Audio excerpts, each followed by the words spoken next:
আজকে ছিল মকর সংক্রান্তি আর আমাদের এখানে পৌষ মাসের 1 তারিখ থেকেই মেলা স্টার্ট আশ্রমের। তো এখানে রীতি অনুযায়ী মানে বাড়িতে কোনো রকম যে কদিন মেলা অনুষ্ঠান হবে আর কি, বাড়িতে কোনো রকম আমিষ খাওয়া দাওয়া হবে না। তো মা সকালবেলা সবার জন্য নিরামিষ চপ আর মুড়ি মাখিয়ে দিল আর কি, খেলাম। আর ওগুলো কিসের চপ ছিল তোমরা কিন্তু কমেন্টে জানিও। যাই হোক, আর আমিও আজকে বাড়ি ছিলাম না, একটু কাজের ব্যস্ততায় যেতে হয়েছিল আমাকে কৃষ্ণনগর। তো ওখান থেকে বাড়ি ফিরে সন্ধ্যাবেলায় বেরিয়ে পড়েছি আমি, কাকিমণি, মা, বাড়ির সবাই মিলে মেলা দেখতে।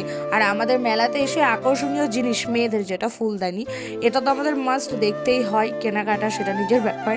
তো যাই হোক, তারপরে কিছু ব্যাগ দেখছিলাম, পার্স।